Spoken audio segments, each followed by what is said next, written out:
It's time to rev your engines. The Syracuse Nationals proudly presents the Cavalcade of Cars, March 22nd through 23rd at the New York State Fairgrounds. The two-day indoor car show features all the classics, plus lifted trucks, Jeeps, motorcycles, and more. Cavalcade of Cars, CNY.com. Here's Brian Higgins.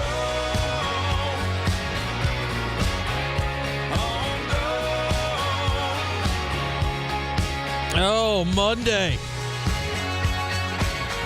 Tournament week. Remember that? Remember the tournament?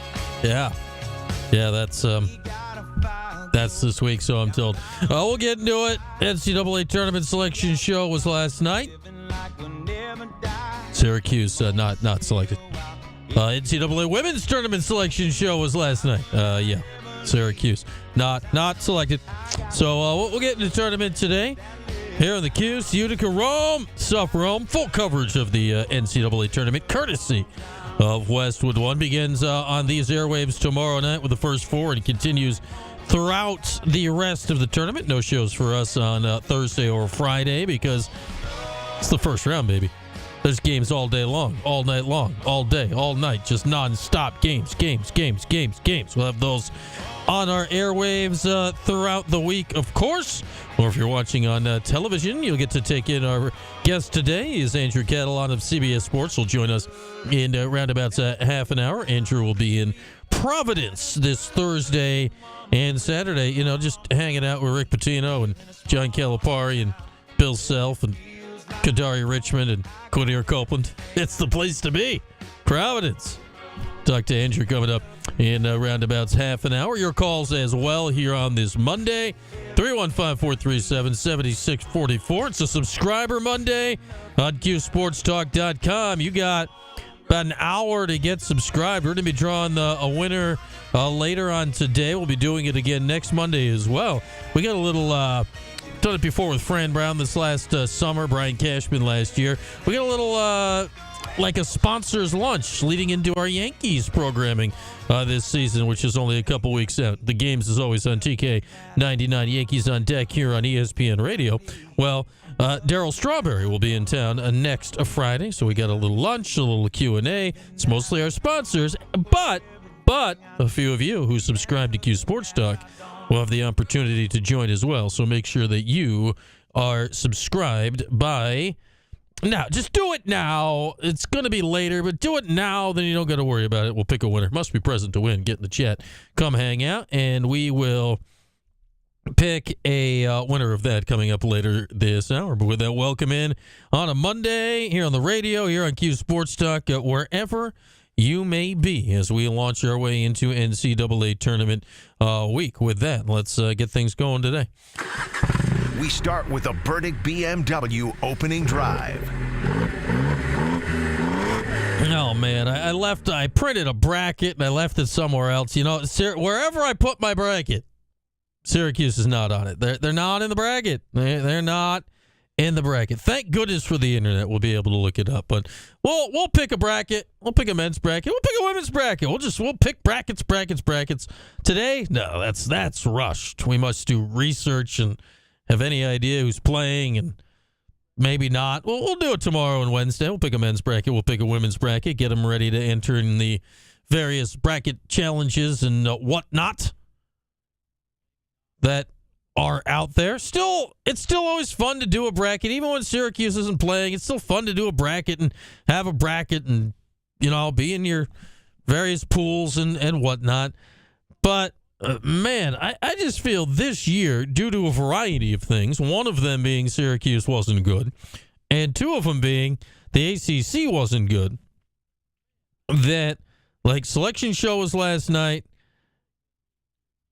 It's really easy to, forget it's even on just because Syracuse wasn't even remotely close to anything. I go back to last year. We all knew Syracuse wasn't making the tournament last year, but at least they were vaguely enough near the bubble last year in February that by the time we got to Selection Sunday, we'd kind of at least been in that mode. And we did wonder last year, all right, are they going to play in the NIT? And obviously they opted out of it, but, would have potentially been in the mix. So there was something to pay attention to in regards to Syracuse basketball on Selection Sunday last year. And the women were in the tournament last year, and it was interesting to find out where they were going to go. And obviously ended up in stores last year, and DeAsia Fair and the whole thing. And, there was a lot to talk about in regards to that last year. This year, it's just over. The women's season ended without fanfare, blowing a huge lead last Wednesday. The men's season ended 2 Wednesdays ago. The men's season ended last Wednesday, and there was no thought, no hope, no consideration of postseason play,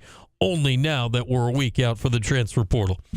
And on top of that, and I think back, because the SEC got 14 teams in this year. 14! Broke the Big East record of 11 going back to 2011 when Syracuse was one of the 11.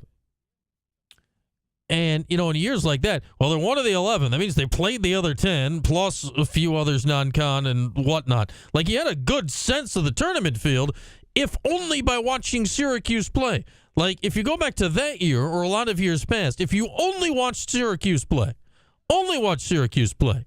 like, you might have a pretty solid sense of a lot of the matchups in the field based on solely watching Syracuse, and then maybe you trickled out and watched a few other Big East games and whatnot. You would have picked up a pretty solid sense of the field. This year, Syracuse only played 8 teams. 8 that are in the bracket. 8. And you'll not be surprised by this. The Orange went 0-8 against these 8 teams. So 4 were in the ACC, Duke, Clemson, Louisville, and yes, North Carolina is in the field, whether people like it or not. They also played Maryland, Texas Tech, Texas, and Tennessee. 3 out of those 4, Maryland, Texas Tech, and Tennessee, have ended up with very good seeds. Tennessee and Maryland are 2 seeds, Texas Tech a 3 seed, and Texas snuck in by the hair of their chinny chin, also in the first 4, much like North Carolina is. So if you are a Syracuse basketball fan this year and you watched primarily Syracuse games, let's say you watched every Syracuse game and then maybe you caught a little of this and a little of that. You're going into this tournament and you're picking the bracket, and not that skill has anything to do with picking a good bracket, as I think we know, but you're going into this tournament, which we're all going to watch anyway. This is not to say I'm not going to watch the tournament. This is to say if this is how you consumed college basketball this season, you're going to turn on the tournament and be like, who are these guys? All right. And it's all new to you. And I think that's all the way a lot of people go into the tournament.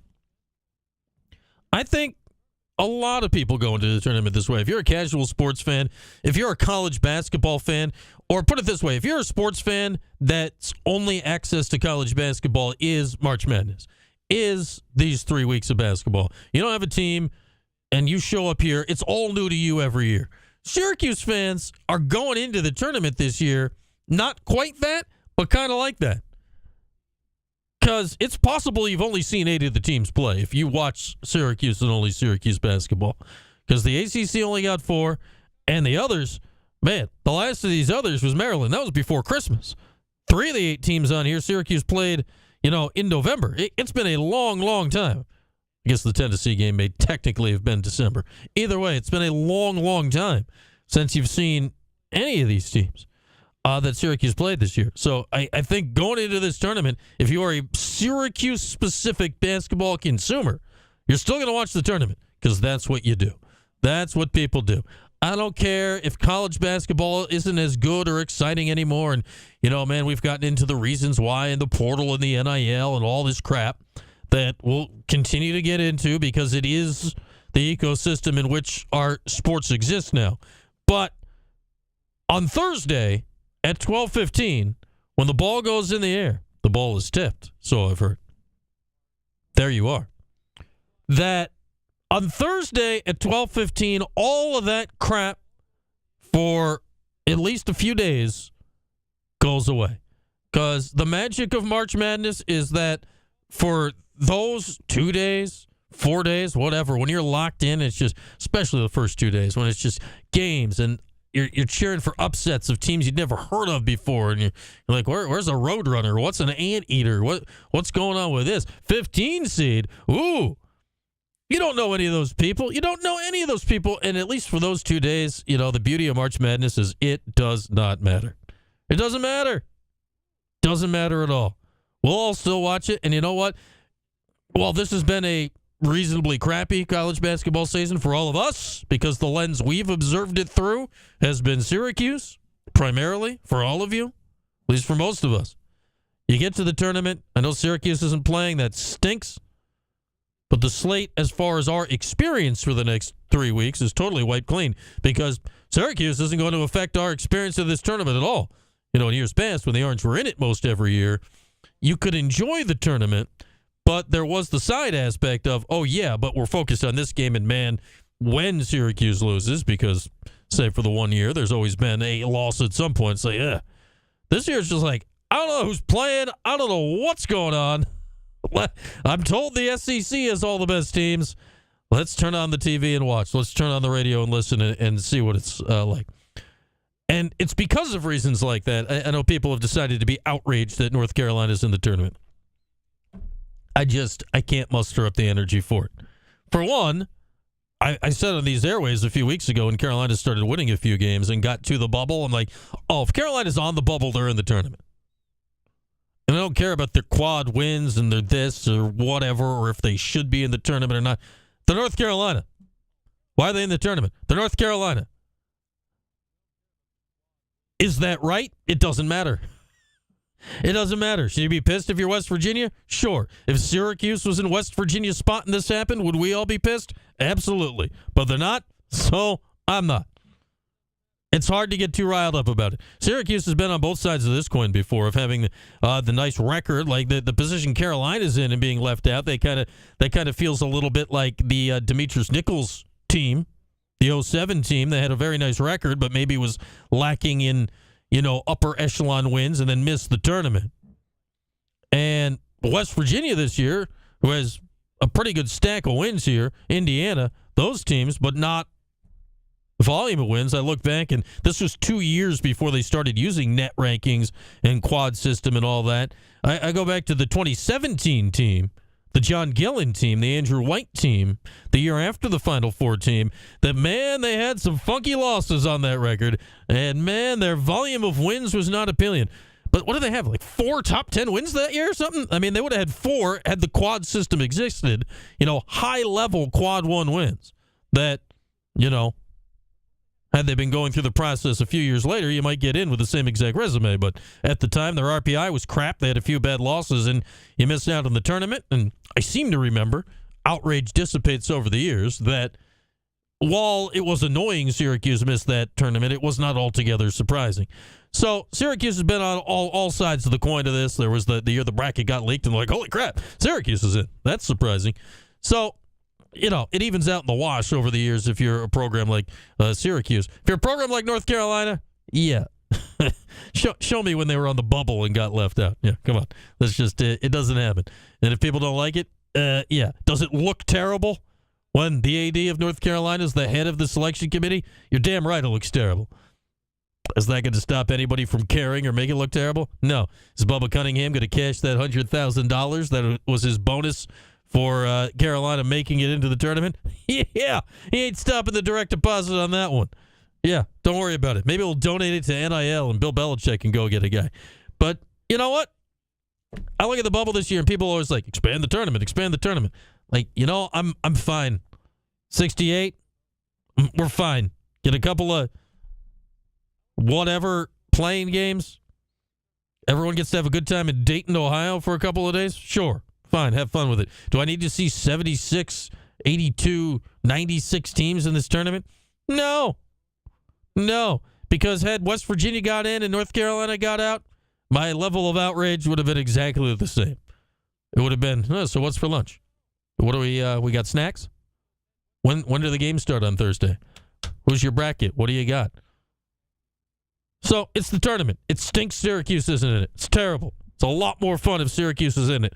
That said, this is one of the sporting events of the year where that Thursday, that Friday, you don't need to know anything about anyone on any of the teams, no matter what you know about basketball, what you care about basketball, to start cheering for the 14 seed when it's a 4-point game with 8 minutes to go against a 3 seed that's suddenly on the ropes. those games are fun regardless. So as much as this has been a crap year of college basketball here in Syracuse, and the last 4 months have been filled with nothing but turmoil on these airwaves all the time, for a couple of days later this week, we can at least, hopefully, with, no threads, nothing attached to it, nothing, no strings, threads, no strings attached, just enjoy basketball for a couple of days and get back to the rooting for it like it used to be. There's a reason this tournament makes so much money. It has come up with a very specific appeal in that way, where it almost doesn't matter. You're going to enjoy it regardless, certainly coming up later this weekend. And that is our Burdick BMW opening drive for today. With that, let's see how the markets got going here for this week. We'll bring in a guy, Bill, from Lee Baldwin. All right, Bill, how'd this Monday treat us out there? Good. We closed in the green on this St. Patrick's Day, rising 353 points after a 600-point rally on Friday. So we're getting that bounce we've kind of been overdue for. And there was plenty of diamonds today in the market. We're going to go with Netflix up 4% on an upgrade. The analysts stated that Netflix has won the streaming wars. I think we kind of all knew that, but they will use more advertising in the future to make more money. Another interesting diamond today was Pepsi buying out Poppi for nearly $2 billion. That's a new, more popular drink out there. Sounds like kind of a smart diversification for Pepsi. And then on the dog side, not many dogs say, which is good. We're going to go with a firm, which is a finance firm that does buy now, pay later, which was used by Walmart, but it dropped 11% today as Walmart dropped them, and we'll use a rival. But all in all, a really good day on St. Patty's Day. All right, we like that. A good day to start the week. Thank you, Bill. There he is, Bill from Lee Baldwin, with all of the diamonds and none of the dogs. That was much better than the news Bill brought us to start last week, when it just blew up in our face about a week ago today. All right, let's take a break. Phone lines open next little bit, 315-437-7644. Andrew Kettle on CBS. You'll see him on your TVs plenty this weekend and next, as he's got the Providence sites this weekend, and then we'll have one of the 4 regionals next weekend for the NCAA tournament. With that, we'll step aside for a few. Glad to be here on this Monday on Q Sports Talk and ESPN Radio.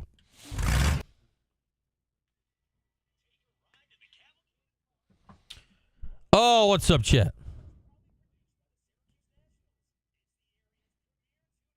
Is that the punt return game, CJC? If so, I'm good.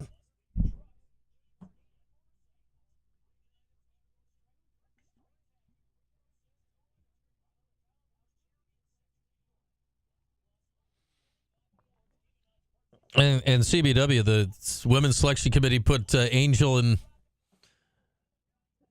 the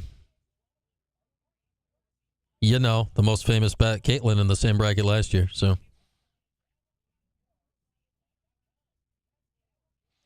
I don't like what you're suggesting, CJC. I don't like that idea. I don't want to do that.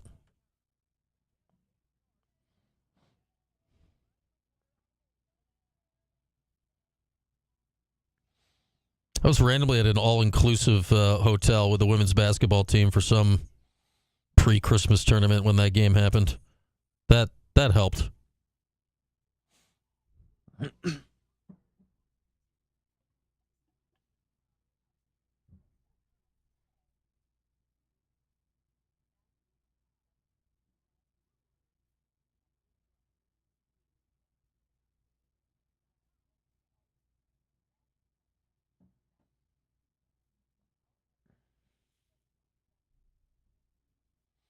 As you should have been, CJC. Thrown right out. Made to walk home.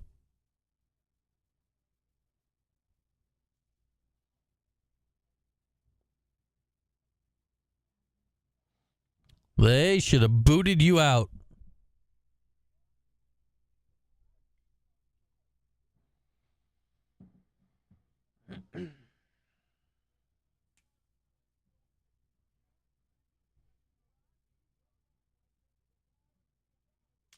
By dark horse for the tourney.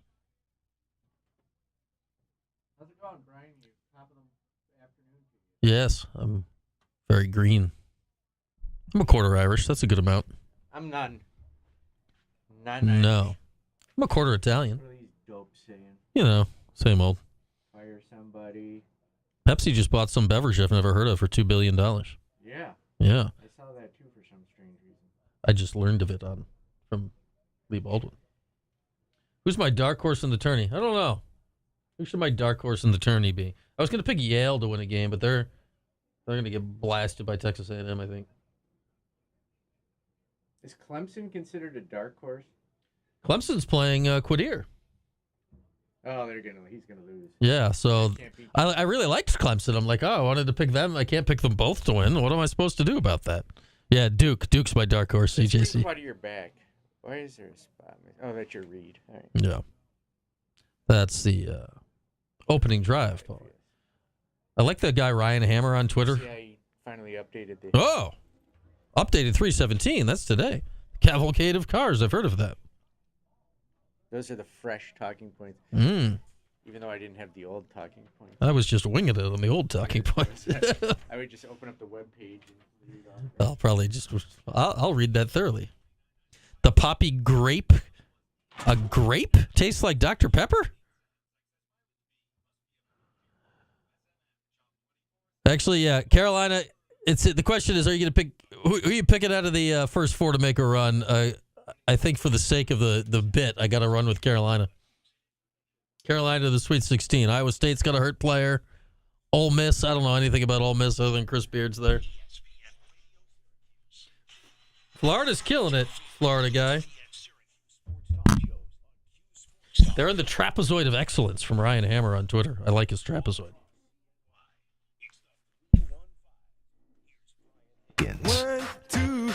All right, back at it here on this Monday. Phone lines open briefly now, 315-437-7644. More extensively and expansively later. Happy St. Patty's Day, one and all. I've got my my Crunch upside-down stoplight jersey hoodie thing going. I think this is my favorite of the local alternate jerseys. So basically anything Syracuse, which is just really not a lot, just random colors, or the Crunch or the Chiefs/Mets have done it. I think this is my favorite one, the upside-down stoplight St. Patty's Day Crunch jersey. I like the salt potato stuff. I have a salt potatoes T-shirt. None of the jerseys, though, really stick out. This is like a jersey-ish hoodie. It's my favorite. It's my favorite of all the local alternate stuff. All my alternate stuff. So gotta rock it on St. Patty's Day of all days, which is today, not Saturday when the parade was, but it's right now. What a day for a parade it was on Saturday. We didn't go, but it was spectacular outside, and then the wind blew everything all over the place. Yeah, yesterday. Hopefully all your yards didn't get randomly wind blown into oblivion over the weekend. So looking at the tournament here, we'll make picks coming up later on. What to make them on? We had this guy Ryan Hammer from Twitter on last year, and he has this analytical graph thing with what's called the trapezoid of excellence, which I find to be an outstanding name. And he draws a trapezoid around part of his graph, which features things like net rating and pace of play. And within the trapezoid is, follow me here, the excellence. And so here's who is in Ryan's trapezoid of excellence, which he put out today. And basically, in order to win the tournament, you must be in the trapezoid of excellence, is the theory of this. So here are the teams in the trapezoid of excellence. All the 1 seeds are in the trapezoid. Florida, Auburn, Duke, and Houston. And Duke is trying to stretch the trapezoid. They're trying to turn it into like a whole new shape because they're hanging out almost by themselves. Other teams in the trapezoid, Syracuse can verify 3 of these because Tennessee, Texas Tech, and Maryland all in the trapezoid. And then the Big West. The Big West? Right, the West Coast Conference. There's the right league. The West Coast Conference. St. Mary's, if I'm looking at this plotting right, St. Mary's is very slightly outside the trapezoid, and Gonzaga in the trapezoid. And should things go according to seed, will play fellow trapezoid member Houston in the second round. Kadari Richmond and Rick Pitino the people that clearly should be leading Syracuse to glory right now are just outside the trapezoid of excellence. And basically, you look at this. He did this for the last 10 games just to see how it looked and all this stuff. Basically, if Cooper Flagg is healthy, any metric out there says Duke is playing like comically by far better than everybody else in the country right now. They also, just won the ACC tournament without Cooper Flagg and Malik Brown. I like the trapezoid of excellence outliers. Alabama's nowhere near the trapezoid because they play at such a comically fast pace. It's like way too fast to pace to win a national championship. Drake, who was a popular first-round upset pick, they play at a comically slow pace, and kind of almost everybody else is just lumped in the middle somewhere, except some of the bad teams kind of slough off the bottom. But, go find Ryan Hammer on Twitter. Look at the trapezoid. Follow the trapezoid. It is the way. It is the right geometrical shape to take us through the NCAA tournament. I like looking at random crap like this and then just picking my bracket off that. Why? Because I've proven this over the many years. However many years I've been doing brackets. I don't know what age I was when I first did a bracket. Let's say I've been doing brackets for 35 years or something like that. Never once has my skill led to anything useful. Never once has me actually knowing something about college basketball done anything successful. Even in years I've done well in brackets, it's still all just blind luck when it comes to this, and if you're in a large group or whatever. So follow the trapezoid. It will lead the way. It will lead the way. It may lead us toward our first guest today, who will be Andrew Catalon. I feel the crazy games. The last 4 or 5 years, first, second round craziness, Andrew's had some kind of weird magnet on him. So watch his games. He'll be in Providence, which, due to arena size, teams that are there, stud head coaches, Providence has the most expensive resale ticket in the game going right now for these first-round games coming up. Now, Calipari and Bill Self and Rick Pitino and Quadir Copeland is driving up ticket costs out in Providence as well. So lots going on in the Providence region, which is where Andrew will be. He'll be somewhere next week, because this will be the second year that Andrew has had one of the regionals, which is pretty cool. He got bumped up a rung when Jim Nance retired from hoops a year and a half ago, and then Jim and Andrew and the whole crew will reunite at Augusta in a few weeks' time for a completely different thing when they're at the Masters in a few weeks. So lots going on for Andrew Catalon over the course of the next month. He joins us when we come back here on this day after Selection Sunday, which makes it Monday. Tournament starts tomorrow. Andrew next here on Q Sports Talk and ESPN Radio. A name. Yeah, the Quadir Copeland ticket bump. Quadir and Kadari. Get your Quadir Kadari ticket. Picking Duke, yeah. Duke is the clear favorite, it would think, but I don't know. Picking that's no fun.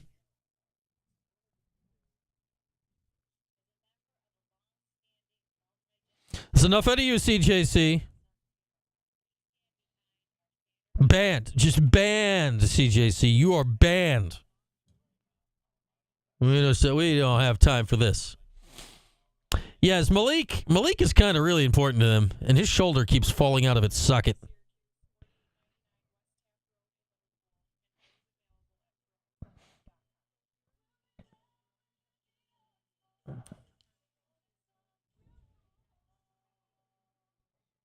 The Giants did win the Super Bowl the year after that, so I'll just have to take that. And then anything that's happened in the 14 years after that are just not important at all.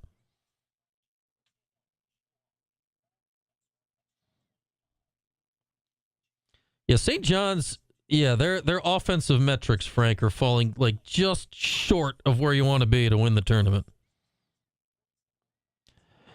Is it required to ask an Augusta question, CBW? It may be. Thank you, Michael. For what? For the bird bracket? Yeah.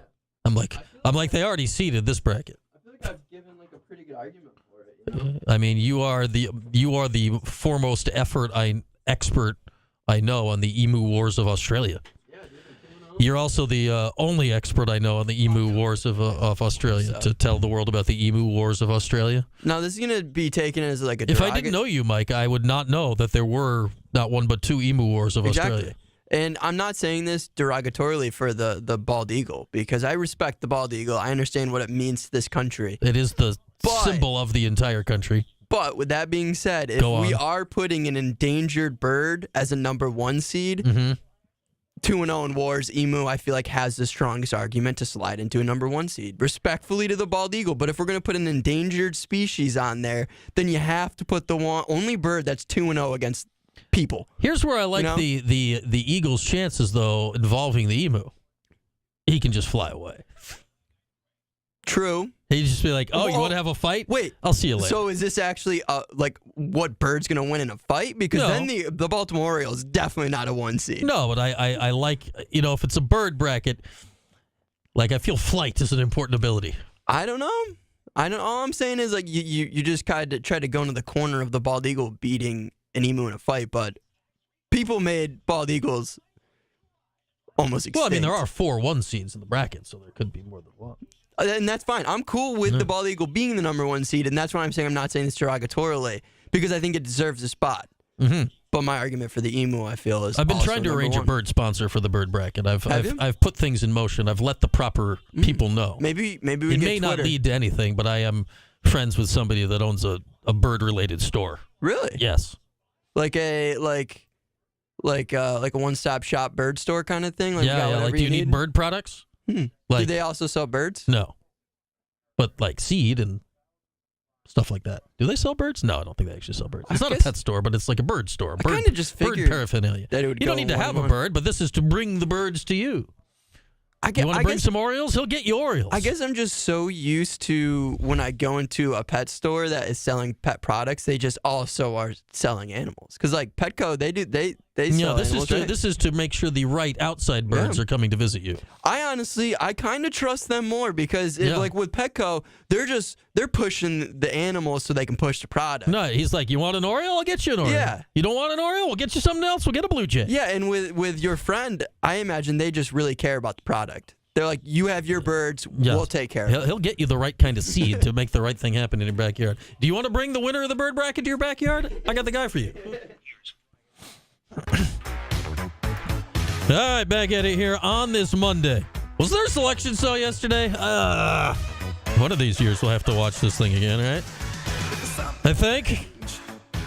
That's why we bring in our next guest. He's the guy that's been watching the teams that are actually playing in the tournament. We've been watching Syracuse. We've played hardly anybody that's in the tournament, so I got no idea what the hell's going to happen here in the next couple of weeks. So always love our chance with Andrew Catalon of CBS Sports.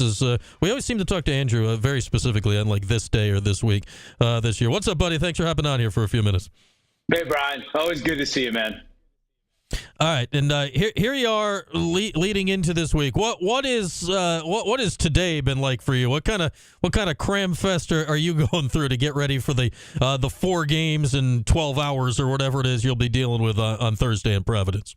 Well, I only showered because you said that there's going to be a video component to this interview. Otherwise, I'd still be in my pajamas scribbling notes about the 8 teams I'll see in Providence. But, I haven't gone through it before, kind of know what to expect. And thankfully, I've seen 2 of the 8 teams in Providence this year already. I had St. John's 3 times, which is huge. And I also saw Purdue a few weeks ago. So that helps. But the other 6 teams, it's starting to dig in and figure out what's going on in their seasons.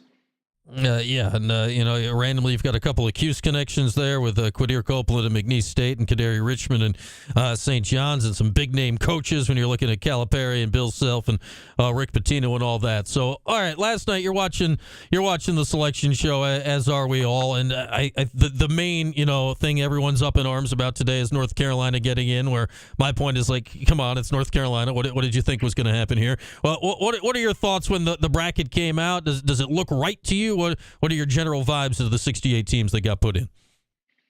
Yeah, I think I joined that party that's very surprised by Carolina. The West Virginia thing, I mean, I understand Carolina may be over a Boise State, which is a team I saw in the Mountain West Championship game on Saturday in Las Vegas. I can see that. I mean, even if you want to go against Indiana, I thought the Hoosiers deserved it more, but okay. But I think West Virginia is the team that really got left out here. I mean, they played basically the whole season without DeVries. They won 4 quad 1 games without him in the lineup. So to sit there and say that they don't deserve to be in there, I have a hard time believing that. Now, that said, Carolina could win, in the first four in Dayton. I'm not saying that, but I feel like West Virginia is the big headline for me, the team that got left out this year.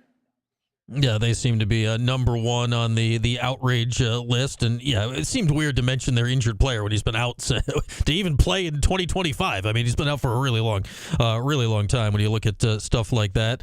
And it feels like a team like Carolina. I mean, Syracuse has been that team several times. Like, you sneak in by the hair of your chin, right, and then you go make a run. Like, I look at Carolina, I look at Texas, teams that had big preseason hype, and I say, yeah, why couldn't they win a couple of games? The talent hasn't changed there at all. Yeah, we saw that with Syracuse. We saw it with Shaka Smart at VCU going all the way to the Final Four.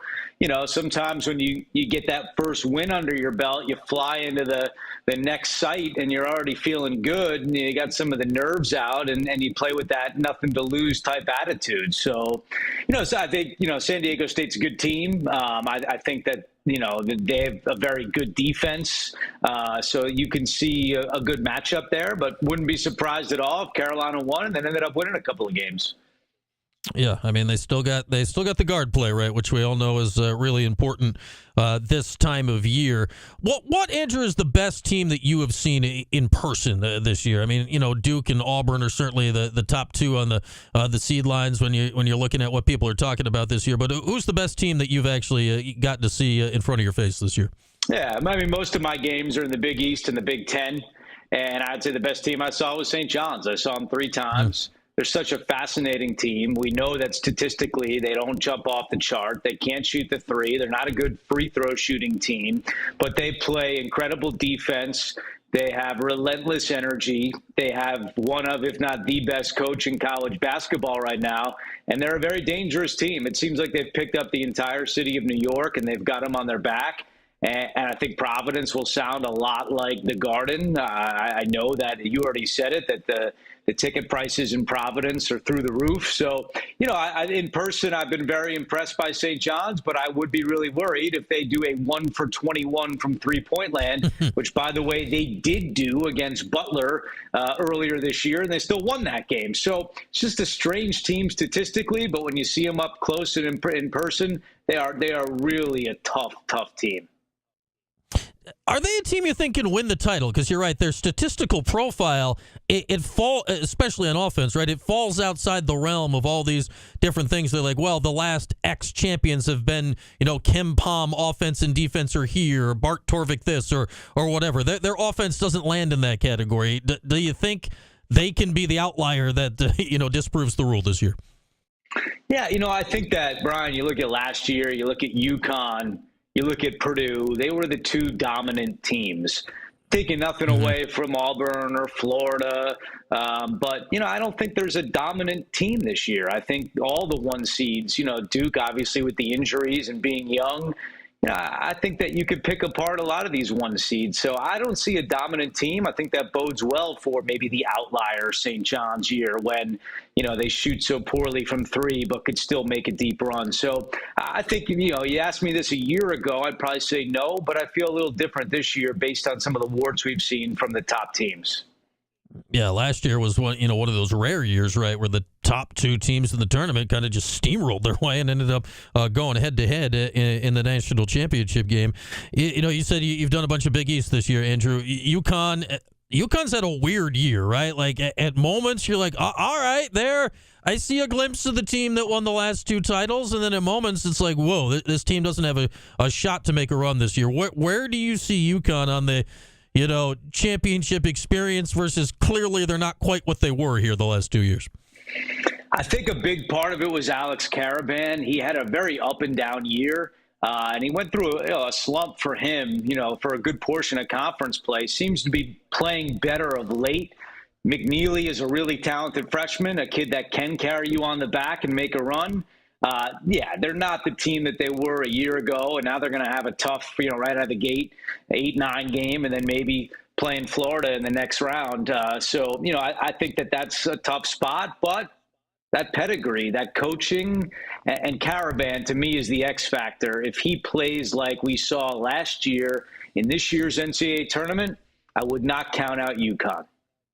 Yeah, he was fantastic. I mean, the whole team was fantastic in the tournament last year. They didn't get anyone coming close to him, but yeah, he was especially fantastic in the tournament last year for the Huskies. Go figure, right, Andrew? Like the second round could be the last two schools that have won back-to-back titles against each other with UConn and Florida. That feels like some kind of weird karma thing that the NCAA tournament delivers every year, one way or another, with the storylines and all that stuff. Yeah, no doubt. I mean, you look through this whole bracket and you see crazy storylines, and it's like, is this a coincidence or was this somewhat thought out? I think it was hard this year with so many teams from the SEC to seed. Mm-hmm. I mean, they had to avoid, matchups in certain spots, and I think maybe that is why, Michigan as a 5 seed, a lot of people are outraged by that. Louisville as an 8 seed, that seemed a little strange as well, although they get to play in Lexington.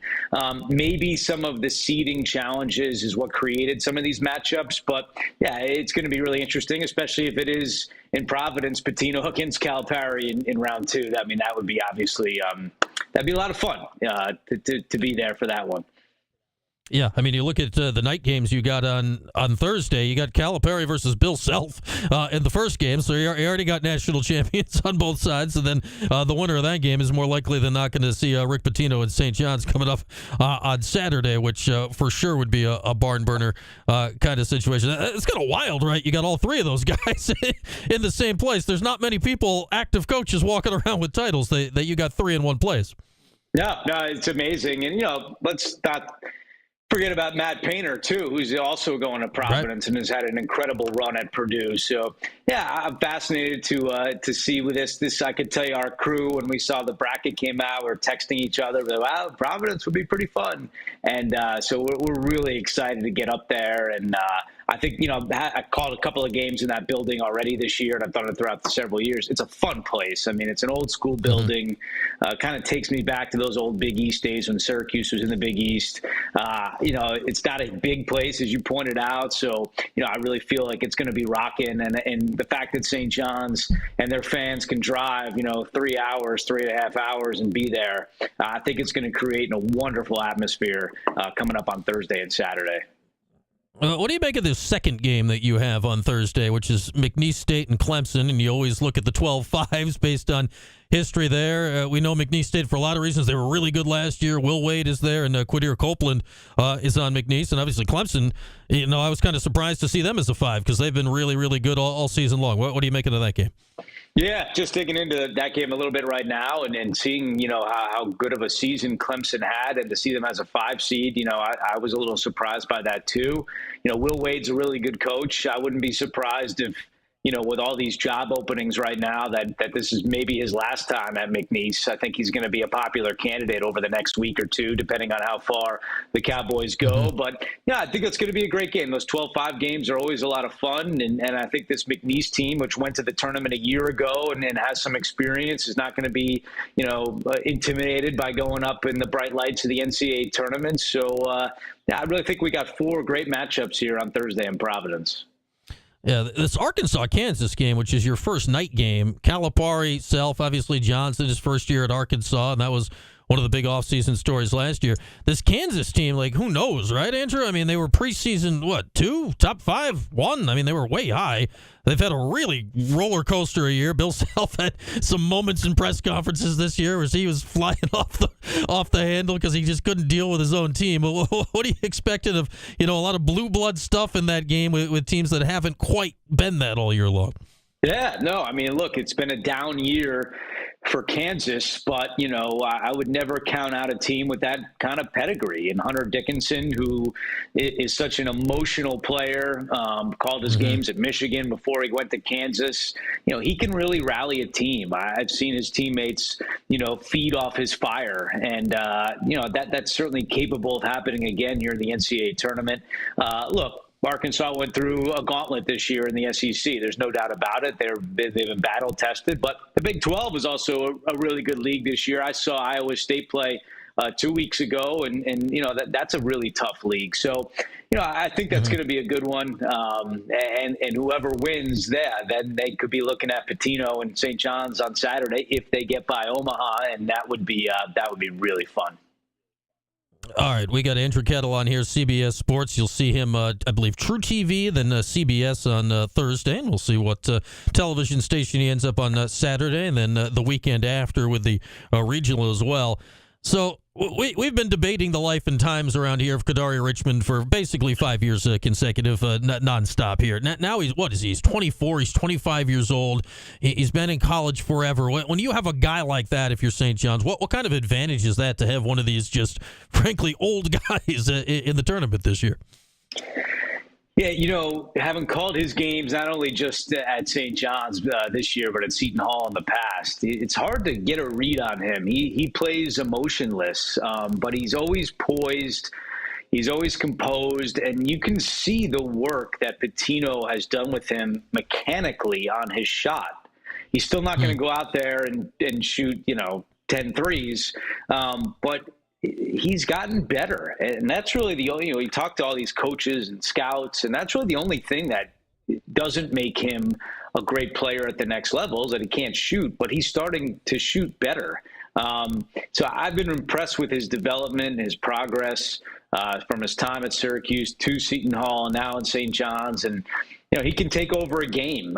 He fills up a box score each and every game. And, he doesn't have to be the go-to scorer on that team. That's what makes them scary. I mean, R.J. Lewis is that guy, and Zuby Ejiofor's had a really good year. So, he can kind of do a lot. He can do a little bit of a lot of things, if that makes sense. And I think that fits him better than trying to be the star like he was at Seton Hall. Just really not his personality, not necessarily his game. His assists per game are up, and he's shooting the ball a little bit better. So, he's a huge part of that team, and I think that the guys really rally around him and love him, and you can kind of see that on the floor. Yeah, I think we know this, Andrew. Like, the star of Seton Hall is Pitino.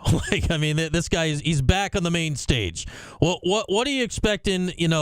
This is, what is he now? 72, something like that. Yeah. 71, 72. That he's pushed himself after the very peculiar detour here the last 6, 7, 8 years. That he is finally back on this stage. Yeah, I heard him do an interview earlier today, and he said, look, when I had my run at Kentucky and Louisville, I wasn't going on the Tonight Show with Jimmy Fallon. Here this year he did. And living in New Jersey, and obviously Syracuse is close to the city as well, but just to feel what it's like when you go around and you hear people talking about St. John's. It's been so long since that there's been that buzz. In fact, our producer, Jonathan Siegel, for our games this week, texted me last night and said, where were you in the spring of 2000? Because that's the last time St. John's won an NCAA tournament game. Can you send me a picture from wherever you were? Well, that was my junior year at Syracuse. So I have like a picture with like Ryan Powell's dad after a lacrosse game that I submitted to my producer. But 25 years since they won a tournament game. But that buzz is around, and you can just, even in Jersey, I walk around and people are talking about St. John's. And I think Pitino loves that part of it, being from New York, just a different feel for him right now. And he's soaking it up. He's enjoying it. And I don't blame him. I mean, he deserves it. Yeah, where can we find some Bootsy Thornton highlights from back in the day if he was on that team going back that we can only remember because it's a fantastic name. All right, Andrew, before I let you go, got to get a little golf from you because you go from the tournament to Augusta, which is awesome every year. Rory got the big win this morning. It wrapped up at the Players. Not that Augusta needs a shot in the arm at all for the Masters any year, but that's a pretty good shot in the arm to have Rory take home the biggest tournament before the Masters this year. Yeah, I think he's playing really well. And Scheffler obviously had the slow start with the injury, and he's still trying to get up to where we know he's capable of. But, Rory still going for that career Grand Slam. Seems to be a different type of confidence about him. Not that he wasn't confident in the past, but I feel like, when you don't win the majors and you keep coming up a little bit empty, he's kind of flipped that a little bit and almost put it as a chip on his shoulder and, goes out there with something to prove, and he's playing spectacularly. So I think he said he's going to play one more time, maybe in Houston before Augusta. But no matter what happens in Houston, he's going to go into that, I think, as a deserving favorite and should be feeling really good about his chances. Yeah, and no pressure on him at all when he gets to Augusta. Nothing lands on him at all every year when he shows up, but we always look forward to that when the calendar flips after the end of the tournament. All right, Andrew, always great to chat. We'll be watching this week and next for sure. You always seem to end up with the craziest games, so we'll definitely have your channel on the big screens going forward. But thanks a lot, my friend, and we'll talk again soon, all right? Here's hoping. Thanks so much, Brian. Good to be with you.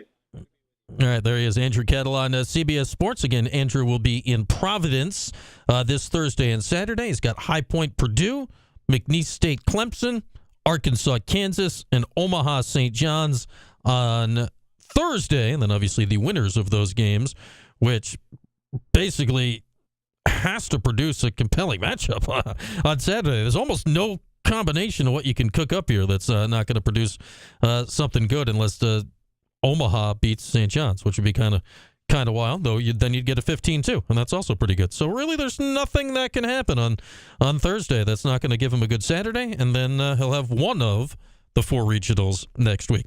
All right, let's take a break here in this hour, brought to you by William Mattar. Phone lines open when we come back, 315-437-7644. Your calls rest of the way. Syracuse Pro Day today for football. We'll get into that as well. Portal? Anything happening in the portal? It's not open for a week. We can look at it anyway. All that and more after this. It's Q Sports Talk and ESPN Radio.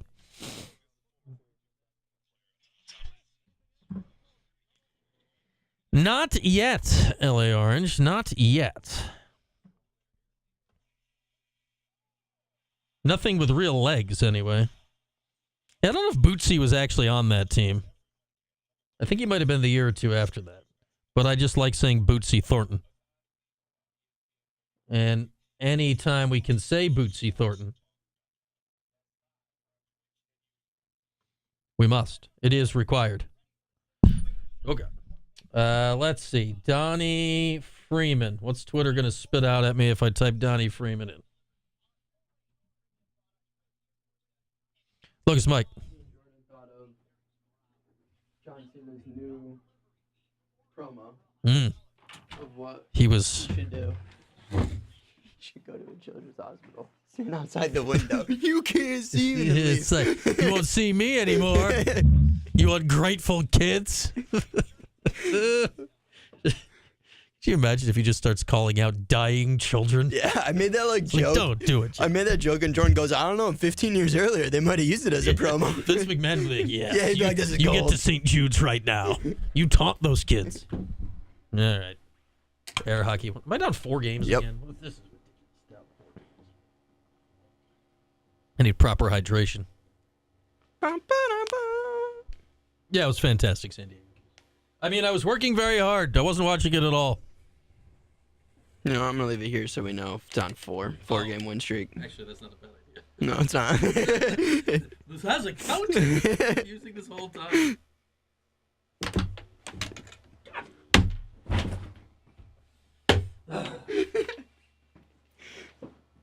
That was probably the worst one. Puck fell on the ground. So in this scenario, I'd slide it to 5 then. Yeah, that's how the math works on that, Mike. Thank you for the update. Is the puck coming around? Oh. I feel like a waiter. Yes, just carry your 5-game lead back over to the counter. Oh, phone lines are popping. George, pending, ringing. Another call's ringing. Lots happening. Everything's happening.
Kevin is testing.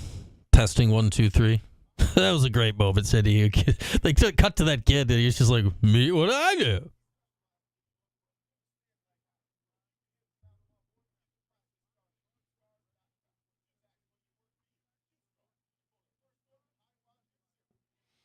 Oh, homemade pizza, Tim. What are you putting on the pizza? We've got some leftover corned beef from yesterday that we're going to make into, like, some sandwiches. Like a panini-ish situation.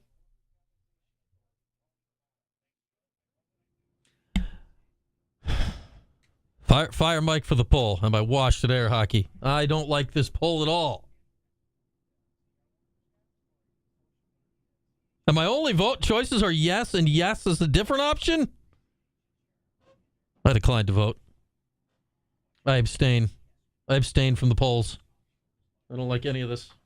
No good.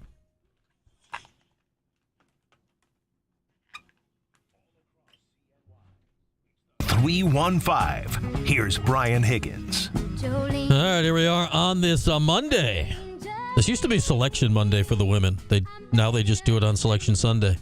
I thought that move was dumb because you had like your own thing go. I thought it was kind of cool. Now it just kind of got lost in the wash a little bit yesterday, though. UCLA and USC 1 seeds, South Carolina 1 seed, Texas 1 seed, UConn dangerously lurking as a 2 seed. Well, or the women's brackets later this week. We'll fill out brackets tomorrow or Wednesday or something. We'll rush through it and we'll make very educated picks at some point. Phone lines open though, 315-437-7644. Phone lines are packed right now. We'll start with George in Memphis, who's patiently been waiting. What's going on, George? Hey, Brian. My March Madness without Cuse, like you say, that's a downer. But my alma mater, the Georgia Bulldogs, have broke a 10-year drought, so I'm happy about that. There you go. Their greatest win in tournament history for that program was at the Carrier Dome in 1983. And my question for you is, you were going through the regionals and Providence and everything, is with the modernization of the Dome, are they going to try to bid on NCAA tournament games anymore? That's a good question, because obviously they were kind of out of the mix there for a few years. They couldn't. They needed to wait till they were done with all the renovations to get back in the mix with that. You know, going back, Syracuse had been the home for a regional kind of once every 5 years-ish for a while. From my understanding, right now, at like today, there's a potential issue with hotels, with the amount of hotels recently that have closed in the area, the Sheridan near campus becoming a dorm. I don't think there's enough full service, a.k.a. are going to make the food for the teams, have the proper conference rooms and all that, enough full service hotels to host a regional now. But there, from, again, my understanding, I think they've announced another hotel downtown and something else vaguely nearby that I believe their hope is within, I don't know what the time period would be, 5 years or so, George, that they'll be able to bid on that stuff again in the future. But I don't think it's the Dome at the moment, because you need the building, the seating capacity, which obviously the Dome has. You need the locker room spaces, which they've been able to deal in the past. But you're also required to have a minimum level of hotel space in the area that's up to the caliber of 4 different hotels hosting teams, which I don't know if they currently have. So I think that is the current hurdle right now, George. And they're hoping to hurdle it and get back to that, because I think besides that, the NCAA likes hosting events at the Dome like that. Well, I wonder if that changes if you bid on first and second round versus Sweet 16. Probably not. But, there was also some first and second round games there. I remember that Cleveland State upset Indiana was in the Dome, and they've had some other first round games. But, I mean, they've had some great games in that Dome. Georgia, North Carolina, West Virginia, Kentucky was phenomenal. There has been some really good tournament games at the Dome, and I hope they get it back. One last thing, Andrew Callen, what a great announcer.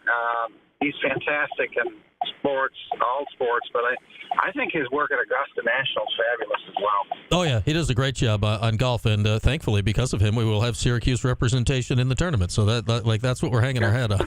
We got Andrew in the tournament. All right, thank you, George. Yeah, Andrew does a great job in golf, and looking at I don't know when. I don't think Jim Nantz is hanging up his Masters hat anytime soon. I know he's retired from the tournament, but that'll be the last thing that Jim gives up, I would imagine, given his love for golf. At the moment, I think Andrew might be second in line for that. I mean, Ian Eagle was second in line, picked up the tournament. The Syracuse guys, they're on the move. They're on the move for that good stuff. All right, let's keep it moving on the phones. 301-5437-7644. We got Scooter next up. What's up, Scoot?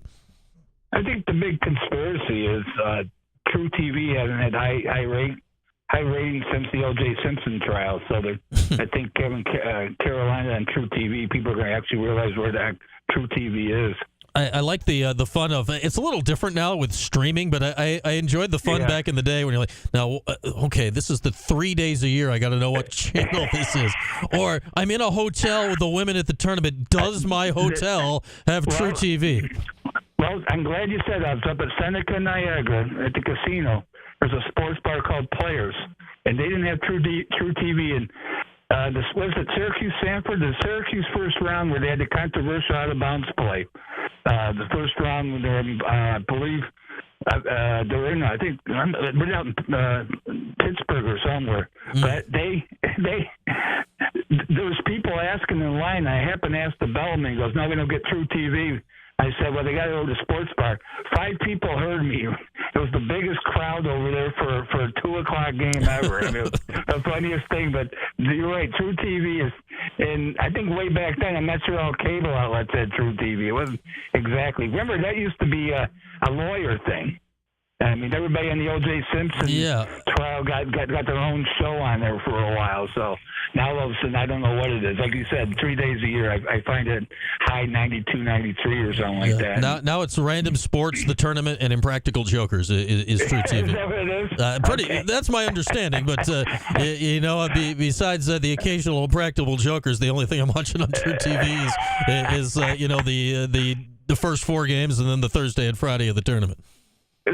We can talk about Carolina. By the way, I don't know if this is true or not because we were out of power last night. Of course, Say Yes to the Dress was on before it, so I got to see that. But, the selections show went off. Do I understand that if Carolina wins, they're playing tomorrow, right? Are they playing Yes. They're playing either tomorrow or Wednesday. They're in the first 4, yes. Well, if I saw it correctly, and they're playing tomorrow, they don't have to play until Friday. And that usually doesn't happen. I mean, no, that's not usually the way it goes. Tuesday, you play Thursday. So once again, I mean, here we go. I mean, they shouldn't maybe be in the tournament. They can, we kind of figure out why, and yet you're going to give them an extra day's rest. And I know the ones on Wednesday don't play on Thursday. So if they are playing Tuesday, and if I saw it correctly, they're playing Friday. They're going to give them an extra day's rest. So I don't get it, but it's just interesting. Yep, they're playing the 9-10-ish game tomorrow night, and then they'd be playing at 4 in the afternoon on Friday. Whoever wins that game, them or San Diego State plays on Friday. Yep. And if I saw it correctly, one of the 16 seeds has to play a 12:30 game whenever they're playing. I think it's the Wednesday, so they'll play Friday. So you got to fly and just show up. You probably don't even unpack and bags and play the game. And let's see. 3 of the first 4 games are playing into Friday.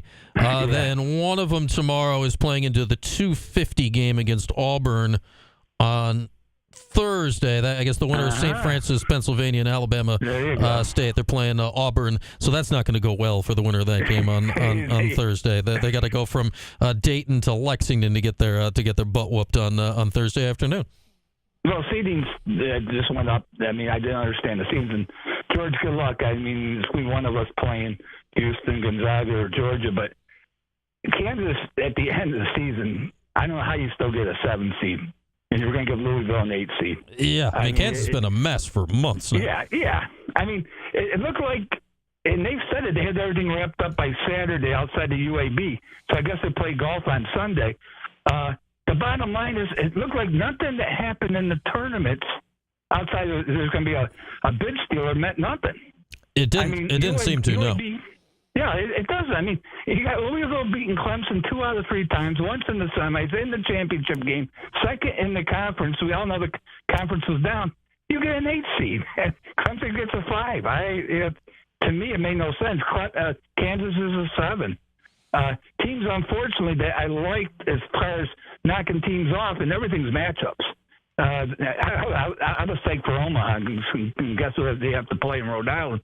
And Colgate was a prime example. When Colgate drew Wisconsin, I knew they can beat them because they're slow, methodical as Wisconsin, and Colgate's up and down shooting the threes, and it wasn't in Wisconsin, Wisconsin, that won the game. Mm-hmm. And the very next year, they're playing Texas. Well, Texas is just as good as Colgate shooting the threes and getting up and down the court. There's better athletes, so the matchup wasn't going to be there.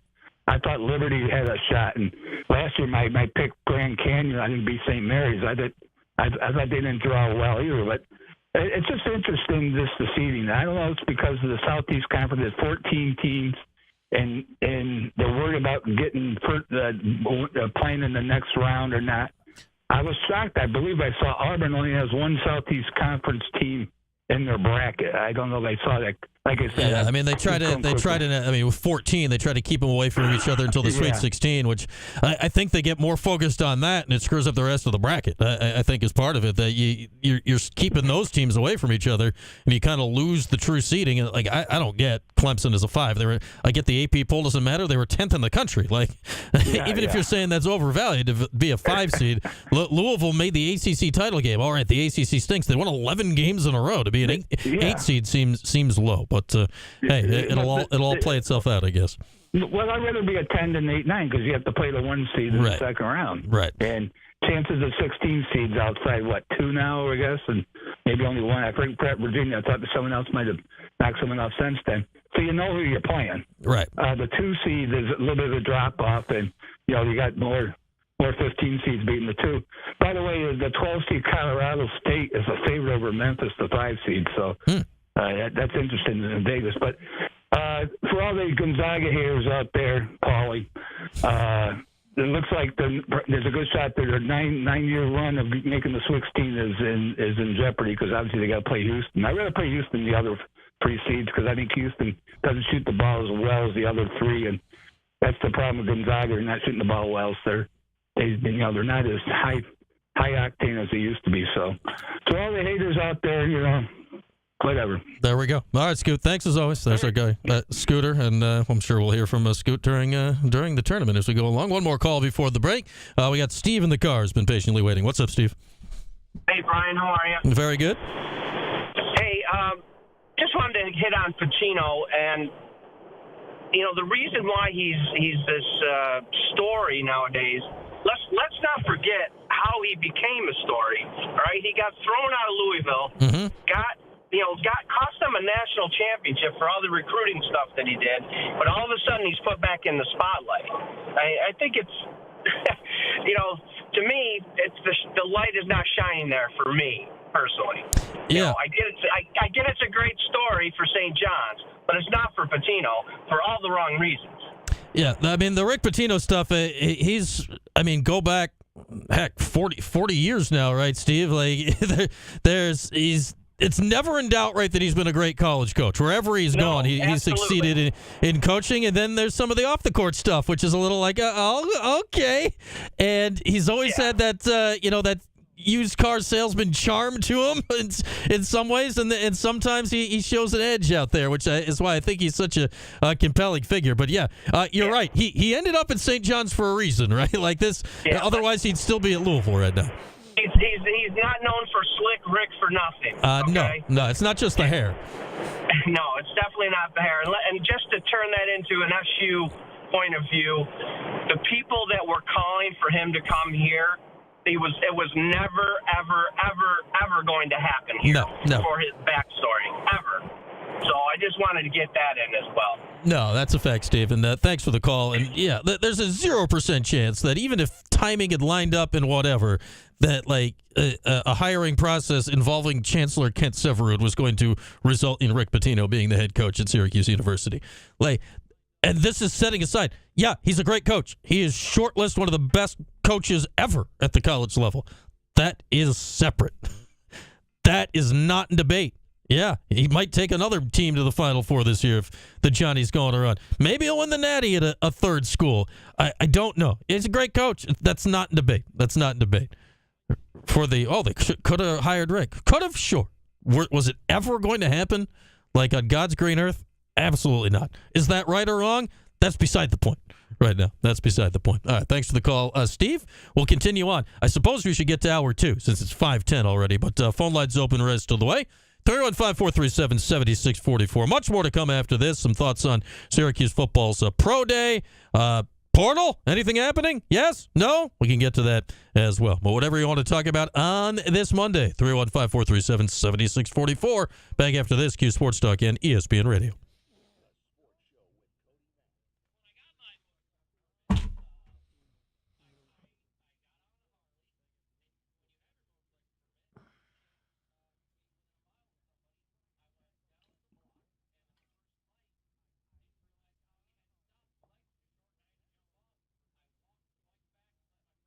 Yeah, he's a great coach. There's no debate about Rick Pitino's coaching ability.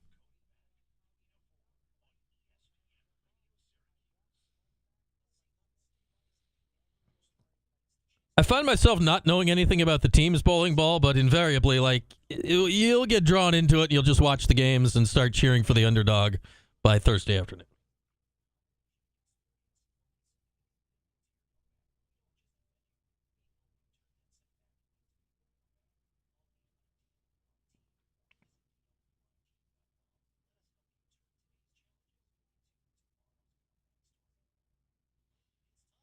Rick's got the white suit. Do you think if he was coaching Syracuse, he would have bought like an all-orange suit?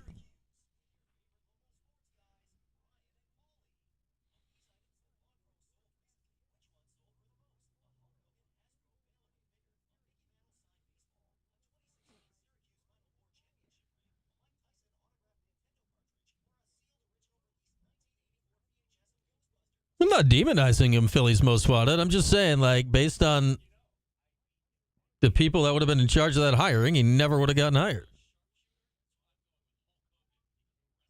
Yeah, we can always cheer against Duke.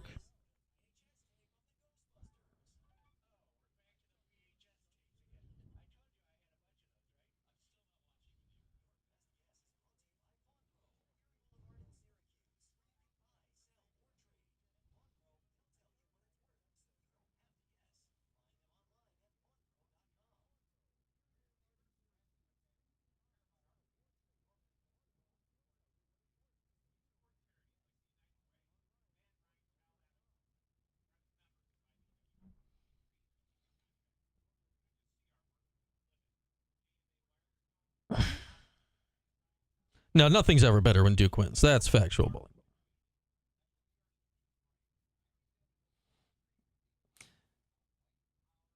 Yeah, but Mike Waters responded to one of those tweets earlier today. Somebody asked about LA Orange, and his point is also interesting. Like, how many teams, like major conference teams, that spent less than Syracuse were there? I don't think he had an answer to it at the time, but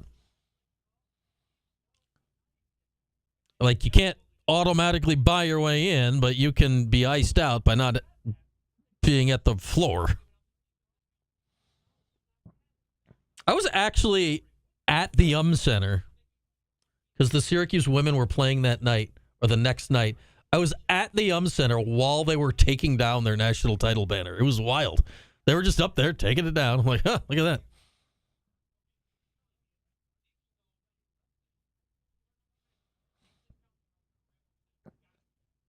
Like, there it goes. I think I asked the guy, I'm like, where are you putting that? I forget what the answer was.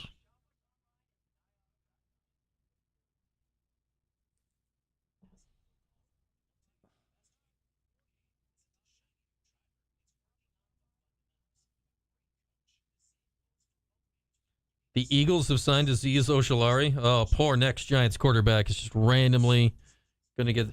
Yeah, of major conferences, LA Orange was Mike's question.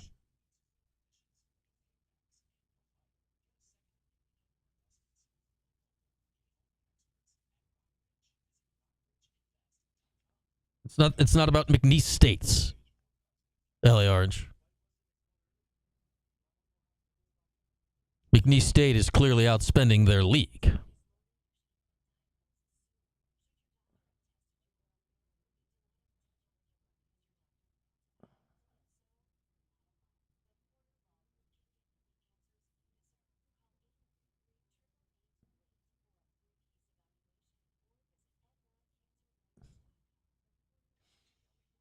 But, like, I think Arkansas showed this year with their spending that, like, it's not the end-all, be-all.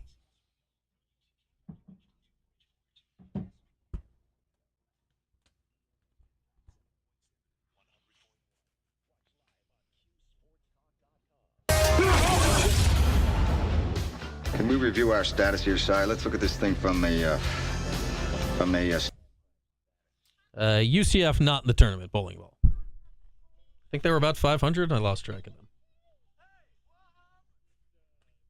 Your job, you don't strike. You just go in every day and do it really half-assed. That's the American way. I hope it's happy hour. It's 5 o'clock somewhere.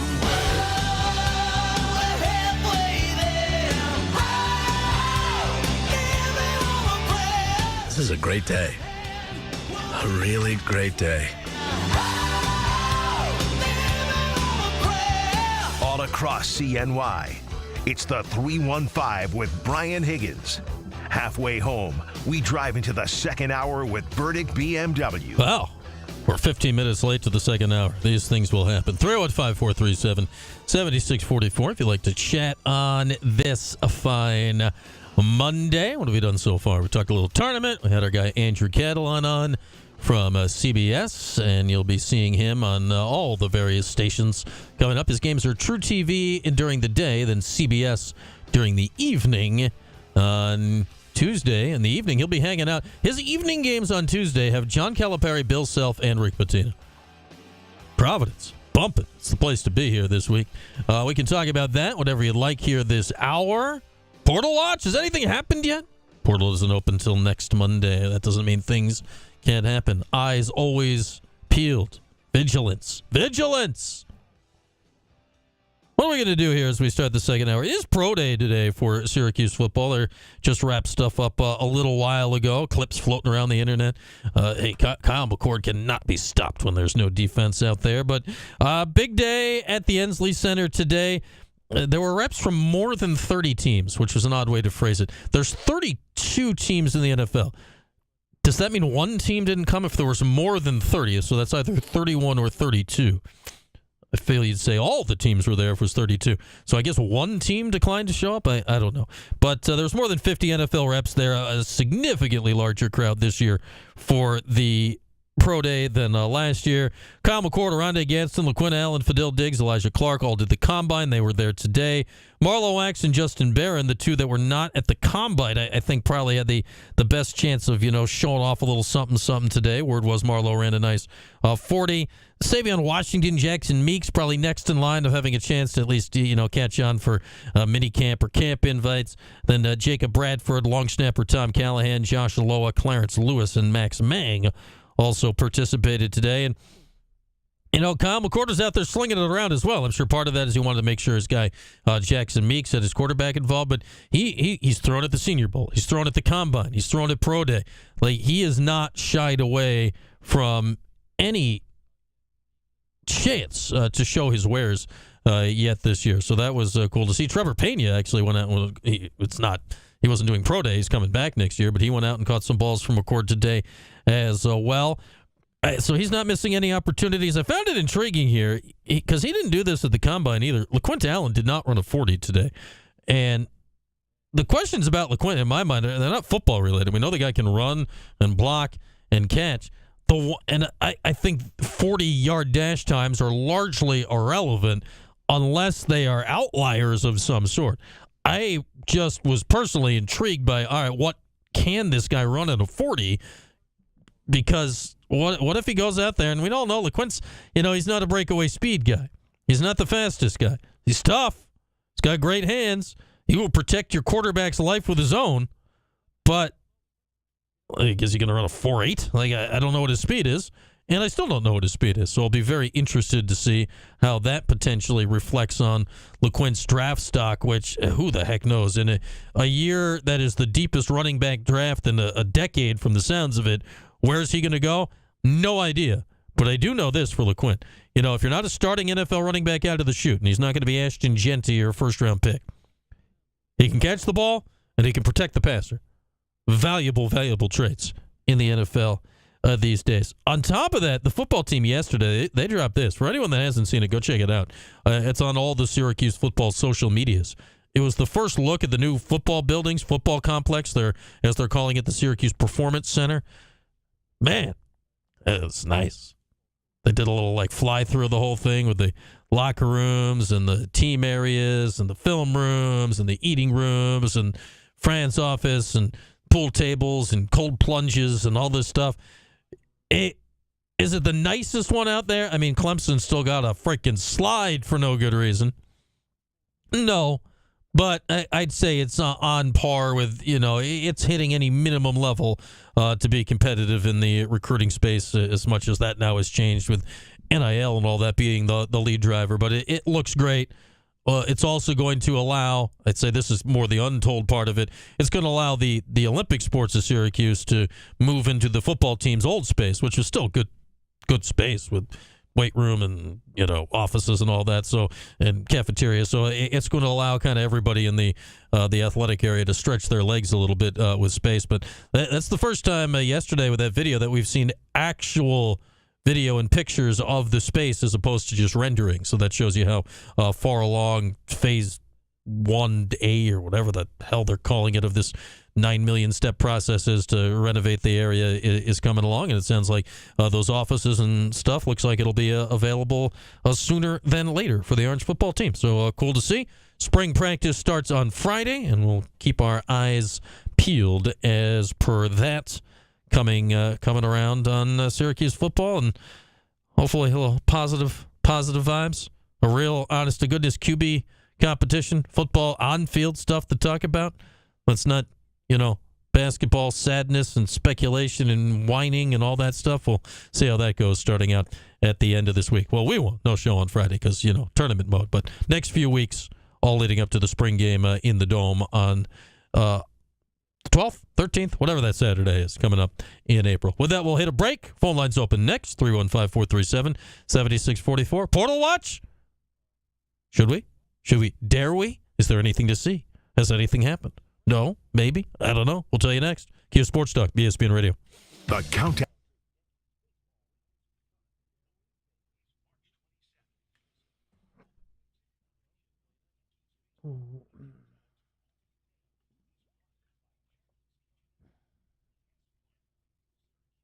It's not whether it matters or not Philly's most wanted.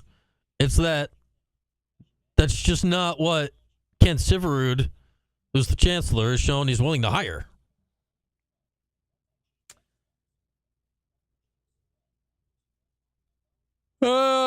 Possibly LA Orange. I mean, he was on Orange Nation back before the season.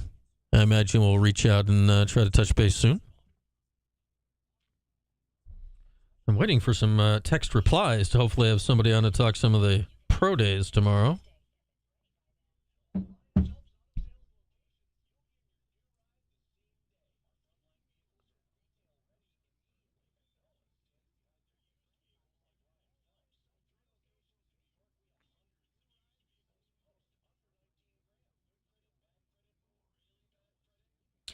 Yeah, I'm not caring about what others are saying. Philly's most wanted. I'm trying to explain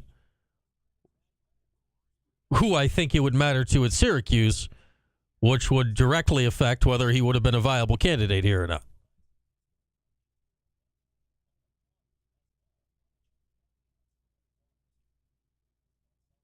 Coughlin is he's doing some kind of camp with Fran here soon-ish. So we are looking into that, Tim.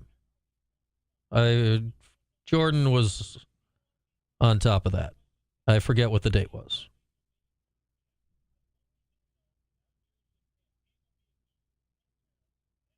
Tom Coughlin, 100% alive.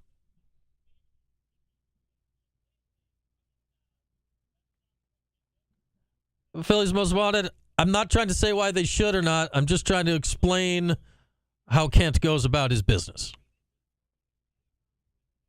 Like, as I always say, he would rather Syracuse be Vanderbilt.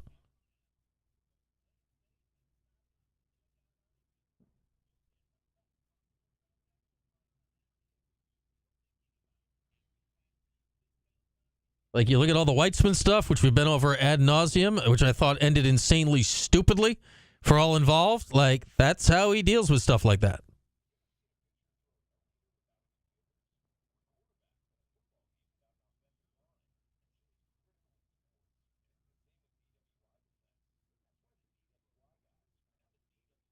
So understanding that is taking us out of the fantasy world.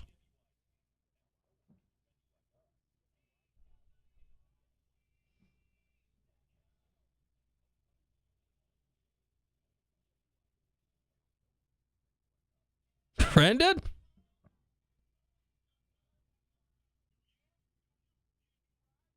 Friend, no dummy.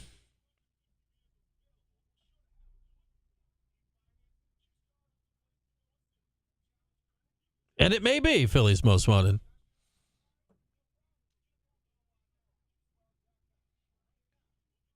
I don't know, Coach D. I haven't seen them from any actual reputable source yet.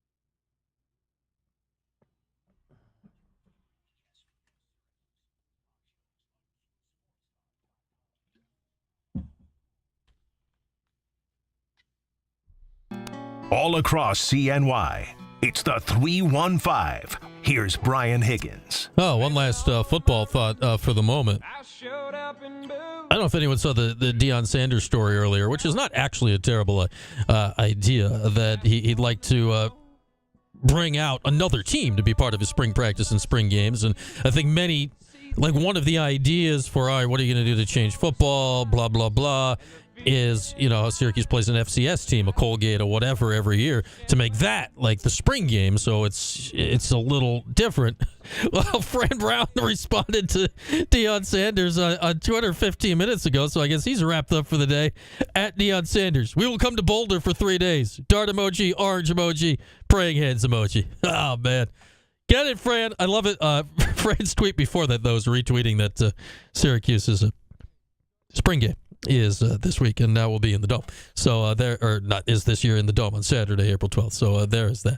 There is that. All right. I don't know if we got any news here, but we just, we warmed it up last week. We just got to get into it. We're a week out. The portal is open. Not yet. For ludicrous speed. Players on the move. Soon. Game is up fast. Where are they going? We don't know. To infinity and beyond. It's another edition of Portal Watch. Ludicrous speed. Go! All right. Portal Watch Day -7. Yes.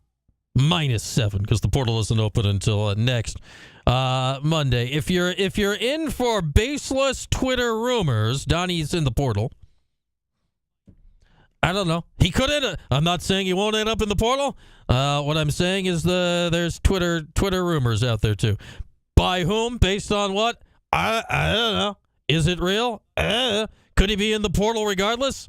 Sure. Would that person claim they're correct even though they don't know anything? Sure. But when do we think we're going to hear anything is my question for today. Because I think we know this, and we really learned it last year, that regardless of if you're staying or if you're going, you basically need to say something these days. Remember last year, we thought it was basically all done. We got to, the portal was closing in a day, and then Chris Bell said he was coming back. I'm like, what? This is still So with everybody, J.J. Starling, Donnie Freeman, Choppa Moore, Chris Bell, Peter Majstorovic. Am I forgetting anybody? We've already heard from Kyle Koff saying he plans on coming back. Like it used to be, the season ended, and we only needed to hear from you if you were going. And then the transfer portal came into existence, and still sort of we only needed to hear from you if you were going. But now it moves, and it slides, and it goes, and it goes. We need to hear your next year's plans regardless. And what I wonder here is the portal opens on Monday. Of those 5 guys, JJ, Donnie, Choppa, Bell, Majstorovic, how many of them a week from today when the portal is open are we going to know the answer to the question of if they are coming back? Because I think we've now seen it, especially 2 years ago with what happened with Jesse Edwards' late exit, is there's nothing you can do as a head coach to like force the players to tell you when the portal opens, it's going to be open. It'll be open for a month. Like the portal opens, it's open. Your coach can't force you to come back. They can't force you to do anything. They can try to strong arm you. They can try to make you tell them, but they can't actually make you tell them what they're doing. But by Monday, I do wonder how many are we going to have heard if they are staying or if they are leaving, because that is going to directly impact how Red and crew have to operate in the portal. Because as of today, if you tell me JJ and Donnie are coming back, I stick with my original thought of go get a point guard, go get a center, a rim protector, go get a guy that can play with JJ. That's a player that is a point guard, but is a scorer, a shooter, a legit player that where your significant investment is going to go in your NIL. And then, if you bring back Donnie, get JJ, get the freshman coming in, get a rim protector. Maybe Bell comes back. If not, go try to find someone that can shoot it a little bit. All right, you got a little something. But if JJ leaves or Donnie leaves, well, now you got a whole different mess on your hands, and you've got to, alter the direction the ship is pointing and how much NIL you got, how much were you going to give them, what do you have in the kitty now? There's a lot of things that change. It would be great to know the answer to all 5 of those guys if they are staying or leaving. One way or another, regardless, it would be great to know the answer by the time the portal officially opens. But I think if we've seen the last few years, there is no guarantee of that. Absolutely no guarantee of that. And not knowing the answer to things like that, oh, man, can it make things a little bit tricky going on. But we will continue to monitor. Portal Watch, day -7. Will anything happen tomorrow on day -6? Will anything happen before we get to Portal Watch day 1 week from today, and officially lock in on it? But we'll take a look today, day -7. Maybe we'll take a peek tomorrow, day -6. Maybe a peek on Wednesday, day -5. Did I count right? 4, 3, 2, 1. I've lost count. I don't know. Day 1 is a week from freaking today. That's all you need to know. That's all you need to know. Portal Watch. We love it. It's back.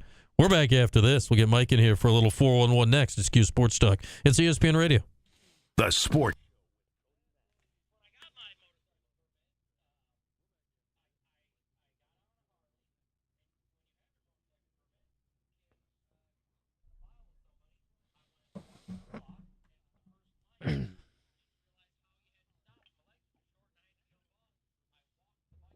I did not, Ryan. I saw you won today.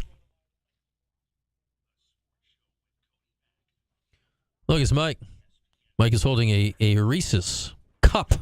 Not a cup. What'd you call that? A mini? What's the name of that one? I think it's a mini, right? I mean, it is mini.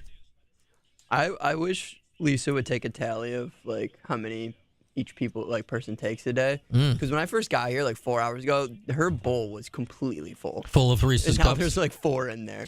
I know this. I know how many I've taken. This is my first one of the day. I'm a sucker for I still don't like peanut butter. Yeah. If I liked peanut butter, I do walk past her desk all the time. It's right on the corner, and it's just right there. Mm-hmm. When she has non-Reese's stuff in there, I will dabble. We've been through the candy corn talk, Mike. Morgan, we're not doing candy corn talk now. I'll dabble in the candy corn now. You're on your own for the 4-1 now. Kobe. It didn't go in anything. I'm not quite sure where you're aiming it at. It's under the table. Okay. Oh, the highway in front of Drivers Village? Yeah. They decided to split it on the right side. Oh, so you're going around the... Yeah, in either direction. Okay. And let me tell you what, I was thrown. Because I'm driving behind a car, and I hadn't seen any signs. Oh. And then all of a sudden, they start to go to the left. And I'm like, is this an exit now? And then I go, and I realize that you're just going around the construction. No. It's a brave new world. I don't know if it was a carpool-only lane, because I was in it by the time I realized I was in it. I'm going to doubt there was a random carpool-only lane on a road that's never had a carpool-only lane that's been inserted into construction. But some signage would be useful. Mm-hmm. Like, weird merge ahead, pay attention. Yeah, and the only sign was right when it's like, hey, Y, but it's on the Y, so I'm already so committed to the left lane at this point. Pastor Tim wants to know if you've tried Aldi's peanut butter cups. I have not. He says they're very good, and he typed very all in caps. That is promising. Yeah. I do go to Aldi's a lot. I like Aldi. Me and Jordan were having a conversation earlier. What's the difference between a knuckle and a joint? Between a knuckle and a joint? Yeah. A knuckle is a joint, but a joint is not a knuckle. So, okay. I've got some knuckles here, but my hip, which is not a knuckle, is also a joint. Fair. Okay. Thank you. That answers that question. Yeah. I didn't know if it was like you need two knuckles to make a joint type of thing. You know what I mean? Like, I didn't know if it was the joint was the connection of the knuckles. No, I'd say any of your body parts where you're bending is a joint. Here's a question. Yeah. Why aren't knees knuckles? They're pretty much the same, just bigger. Because they're your knees. But they're the same, but bigger. Because they're a different thing. Kev says you get punched with my knuckles and you smoke a joint. That would also be a difference. Yeah, that is a big difference. Aldi's and Trader Joe's are the same company. Yes, Tim. They're both owned by some German company. I believe it's German. I did not know that. Oh yeah, podcast. 145. 145. I think I'm gonna throw these away. What is it? Just like the rules, the contents. Are you going to throw them away because you've been breaking the rules this whole time, so I'm not actually down by 5? Do you think they actually have air hockey rules? I don't know. How to play. I wouldn't really argue that that's a rule, though. Do you think how to play is kind of like a rule book? Well, what does it say after that? You have to flip it a coin. Flip it a coin. All of our previous games are invalid. Flick of the base. You need to flip the coin to start. Is it Philly's most wanted? Yeah, it's well. I mean, the stores are well run. They're clean. Oh, we actually have been playing it right. According to this, to score a point, the puck must fully enter the goal. Rebounds or pucks that get stuck halfway in do not count as a point. Okay, we've been playing it clean then. Yeah. I say we've been top-notch air hockey. Oh, that was so close. It was right in front of it. It caught a breeze at the end. Yeah, the football playing Elijah Moore is screwing us over, San Diego Q's. All across CNY, it's the 315. Here's Brian Higgins. Factual. Rolling along here on this. It's Monday. It's still Monday. Weird week. Tournament coming up. We only got 3 shows this week. I don't know what day it is on a Monday. It's all hard to keep up with. What I do know, the facts never change, that we're brought to you by DVOffers.com, which remains powered by Drivers Village, which still is in Cicero. Here's the 411. Hello, and welcome to Movie Phone. Oh, wait, you serious? Let me laugh even harder. In the 315. So you're going to be doing that all week, right? Nah.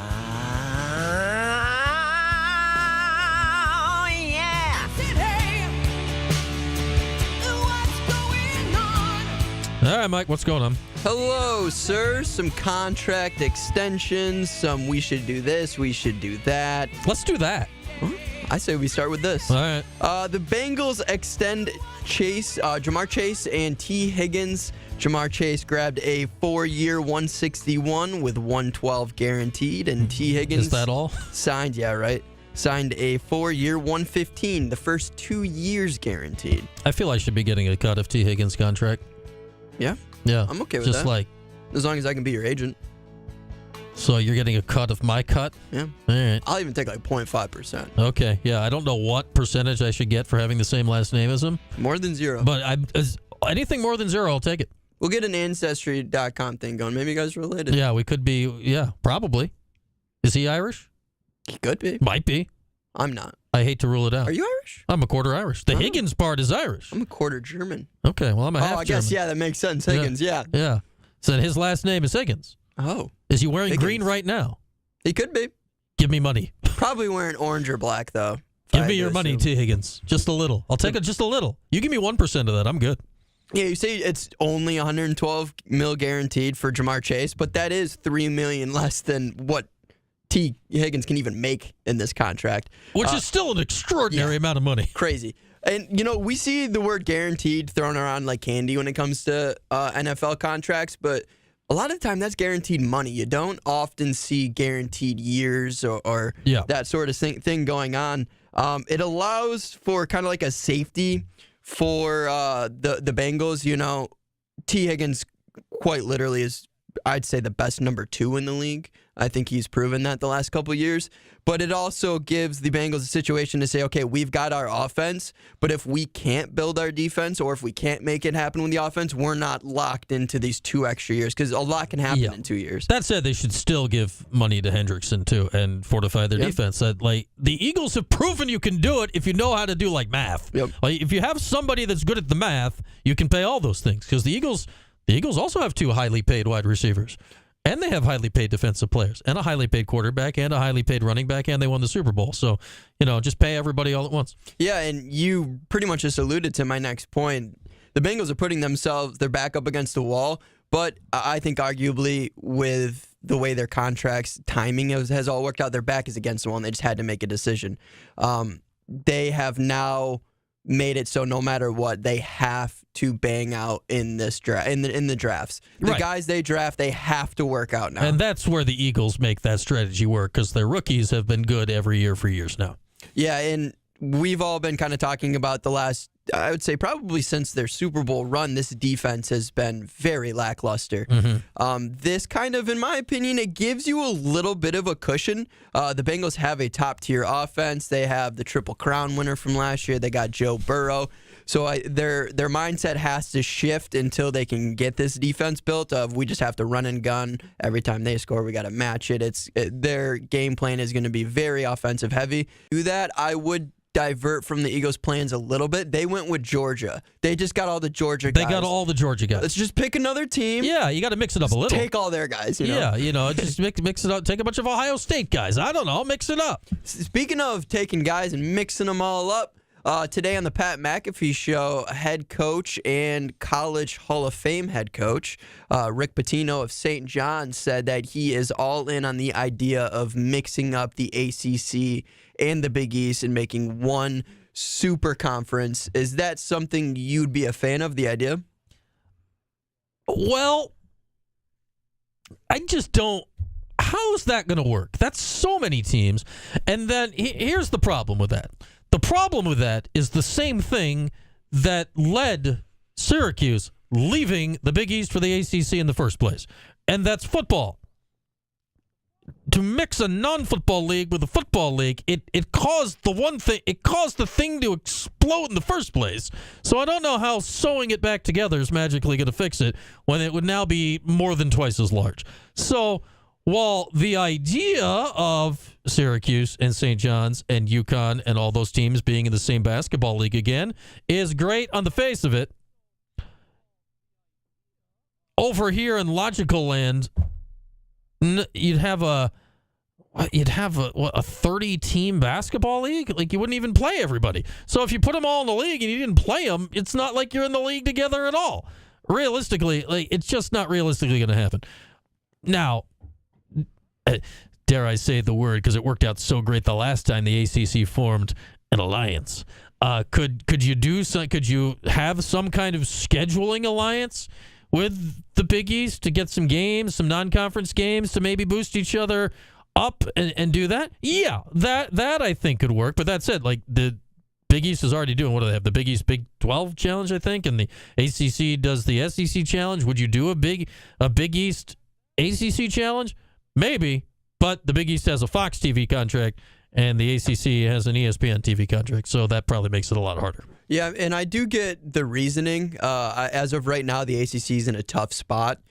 They are not doing nearly as well in basketball as they have historically done. Mm-hmm. I think a reason why coaches and some big wigs that can make those decisions or even talk about them want to do this is because I think they kind of just want to get ahead of it. The ACC, in my opinion, was not prepared for the NIL. I just don't know if this one gets them ahead of it. Well, my reasoning for saying that is I think everybody's kind of just assuming we're going to get mega conferences eventually, and they don't want to kind of do what they did originally with the ACC. But, I mean, outside of that, the only other real big positive is something that you mentioned. I mean, this would allow teams from the ACC, from the Big East, who used to be a part of the Big East, to kind of revitalize those rivalries. You know, this could help teams like Syracuse. It could help teams like Georgetown and St. John's as well. I'll say this, though, like Syracuse is playing Georgetown every year, so it's not like they're not doing it. That's and true. I don't know. I just think, like, I don't know what stability that would create, and I don't know what money it would create. And if it's not going to create stability, and it's not going to create money, then I don't know what the point is. Like, the idea of it's fun. Like, hey, look, it's Duke UConn. It's a conference game. Yeah, that's fun. But if it's not making you money, and if it's not creating stability, then what's it doing? Like, you can play games against each other, sure. Play non-conference games against each other, great. But I don't know what it would do.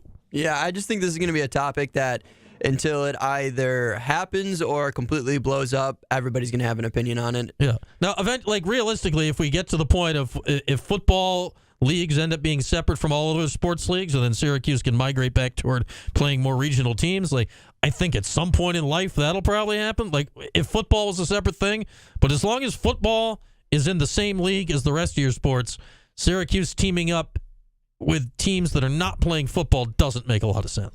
Yeah, something else that pretty much everybody has an opinion on, every armchair head coach, college basketball analyst, everyone's been talking about since he went down is, you know, should you or should you not let Cooper Flag sit for the first round of the NCAA tournament? I understand it's March Madness. It's called March Madness because anything can happen. We've seen in the recent years. But Duke's not losing that game. Yes. And I don't know who they're playing, but they're not losing. And it's even easier to argue to let him sit the first round because of what they were able to do once Cooper went down in the ACC tournament. I mean, the game he went down, they debatably had their worst first half of the entire season. They shot terribly. They couldn't get anything going, and they were able to put together a very good comeback to take the win. Duke's playing TBD. Yeah.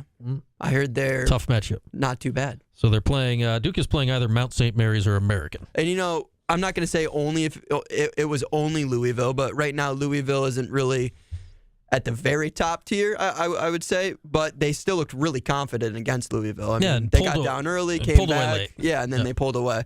So I think this is a team that could easily, any seed you put in front of them the first round, or any team that could be a 16 seed that could get that play in, I think they'd handedly beat them. Yeah, I just wonder. I don't know where Cooper's ankle's going to be by Friday. I think it's one where it would be nice, just for the sake of getting him into the tournament, if he can play Friday, to just, you know, run him around a little bit so he's ready for Sunday.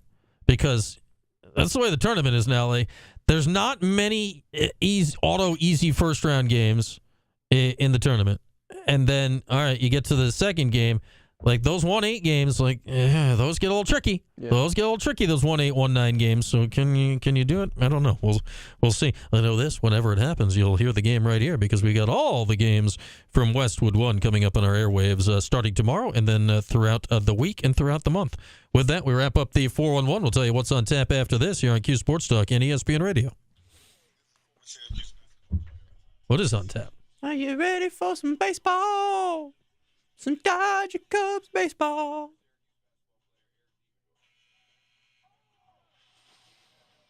You ever watch Spy Kids? No.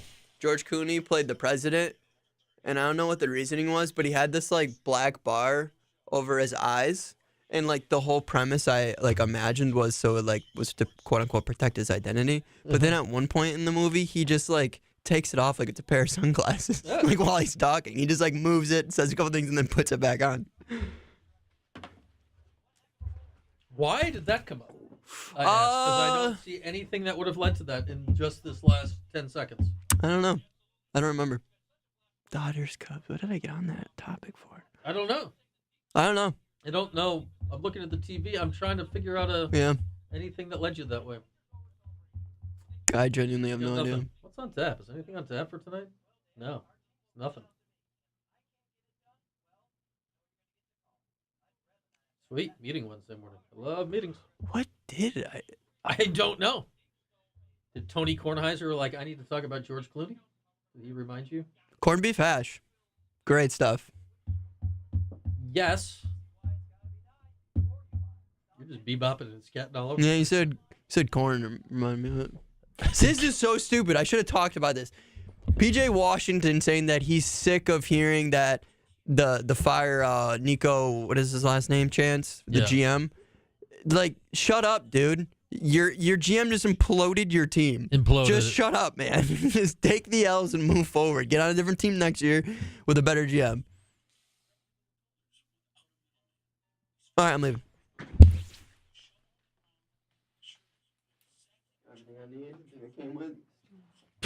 As you leave your phone on the table, I'm taking your phone. How old is Izzo? I'm going to go mid-60s. Tom Izzo. Oh, he's 70.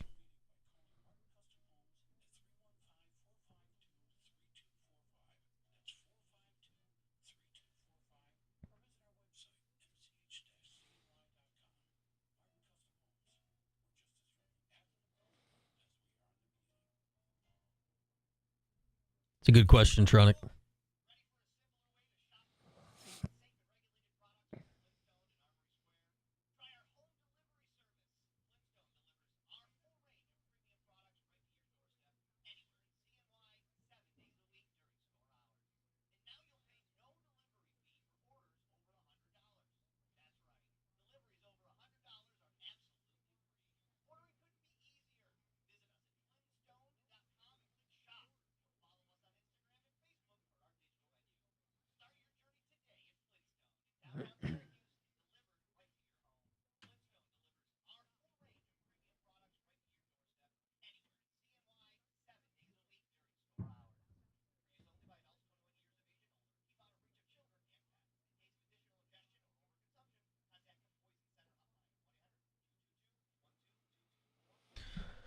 See y'all tomorrow. Dusty May's pretty good.